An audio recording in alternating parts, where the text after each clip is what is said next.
The Frog and the Nightingale, Part 3 of the lesson.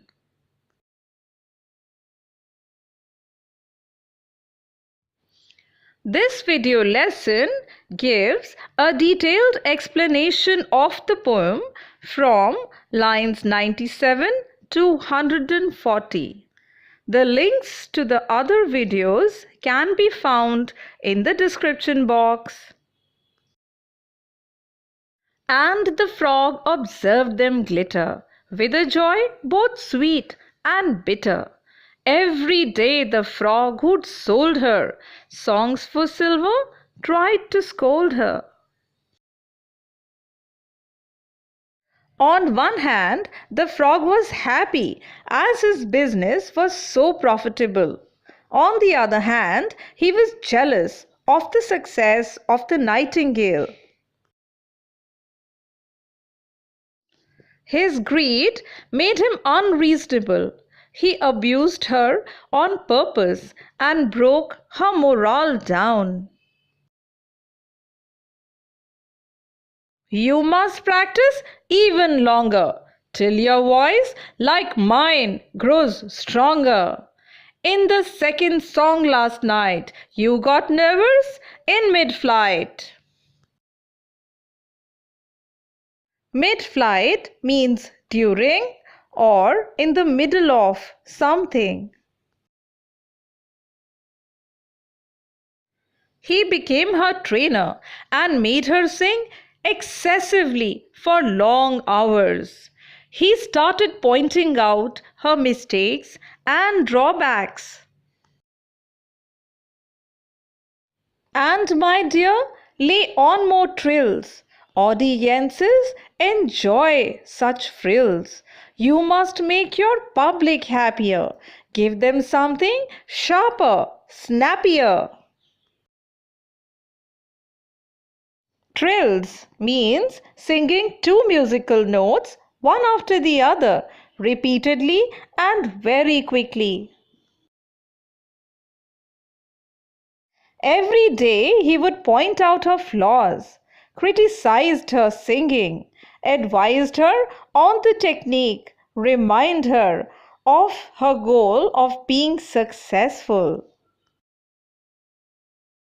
He wanted to tire her, so he asked her to sing very fast-paced musical notes repetitively, which proved to be very exhausting. He justified his stance by stating that the audience prefer fast and sensational notes in a song. We must aim for better billings. You still owe me 60 shillings. Day by day the nightingale grew more sorrowful and pale. Billings means revenue earned by selling tickets. The frog's greed was insatiable. He coaxed the nightingale to sing more passionately so that more creatures came to hear her and he could mint more money. This constant badgering by the frog robbed the nightingale of her creativity and she became sad and depressed.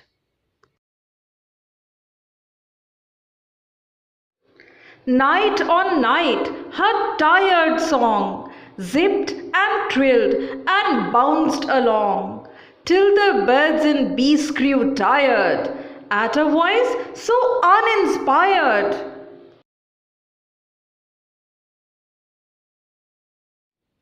Zipped means sang quickly. The nightingale was thoroughly exhausted.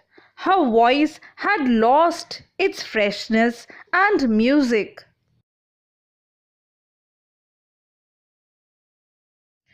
The melody of her voice was replaced by repetitive musical notes that were not pleasant to hear.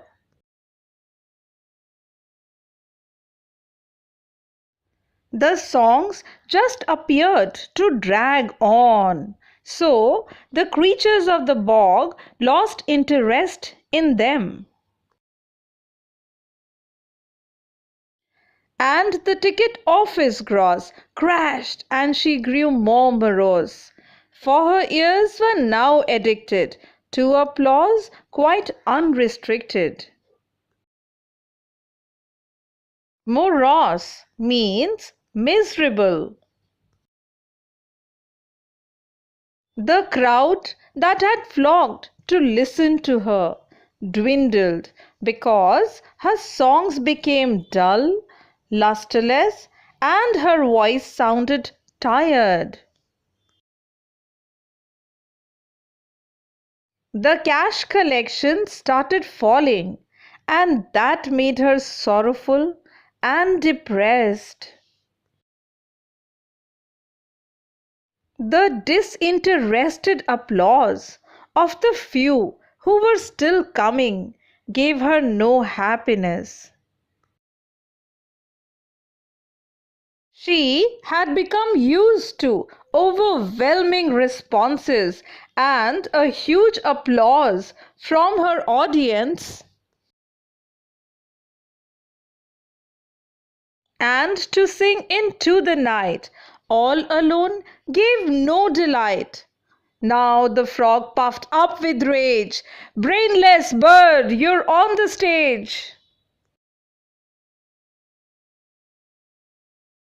The frog scolded her as she could not sing sweetly any more.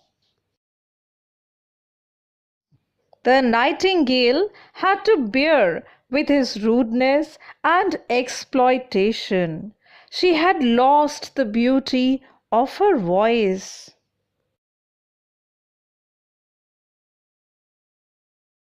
The frog was angry as his business was getting affected. He lost his temper and became cruel with the bird. Broken hearted, she refused to sing any more. Use your wits and follow fashion. Puff your lungs out with your passion. Trembling, terrified to fail, blind with tears, the nightingale. He asked her to follow trends of the time and give the people what they wanted. The frog was very angry at the failure of the nightingale. He asked her to puff her lungs and follow the fashion of the stage. Heard him out in silence, tried, puffed up, burst a vein and died. Said the frog, "I tried to teach her, but she was a stupid creature." The nightingale tried very hard, collected her wits about her, and performed. She tried to follow the instructions of the callous frog by infusing more energy and force in her song. Unfortunately, this resulted in bursting her vein, and the nightingale succumbed to her death under pressure.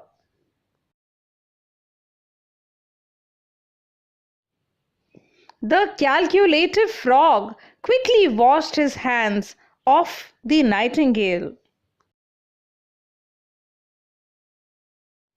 He pointed out how the nightingale was a stupid creature.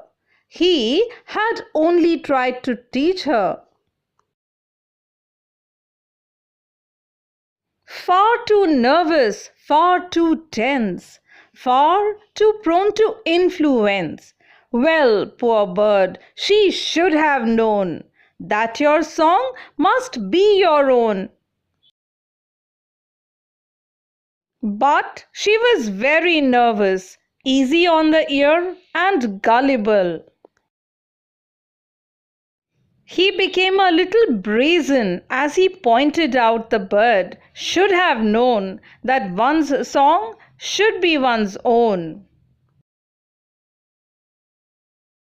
The manipulative frog not only cleared himself of all the responsibility of the bird's death, but also made it appear that the bird was responsible for her own death.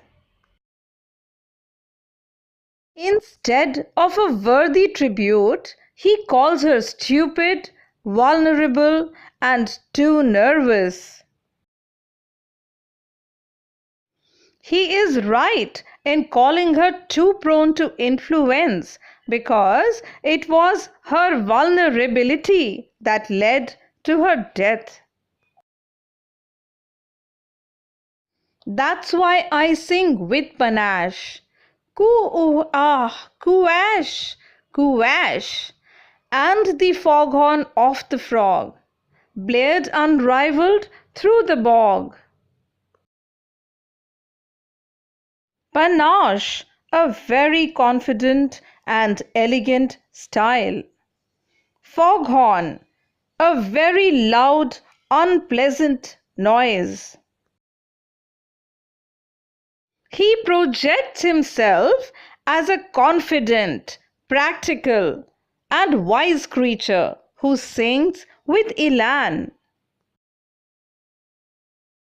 He called the nightingale stupid, nervous, and without originality. His ego was satisfied by doing so. He continued in his conceited manner, boasting that no one could imitate his confident and elegant style. Hence, the frog resumed his position in the bog and continued to blare out in his harsh and unpleasant voice, undisputed and unrivaled. He was smug after causing her downfall and finally satisfied that he no longer had to compete with someone more talented than him. The nightingale's gullible, servile nature resulted in her tragic death. Lack of confidence and good judgment of character can bring misery from which there is no escape. If you liked this video lesson, please like the video and subscribe to my channel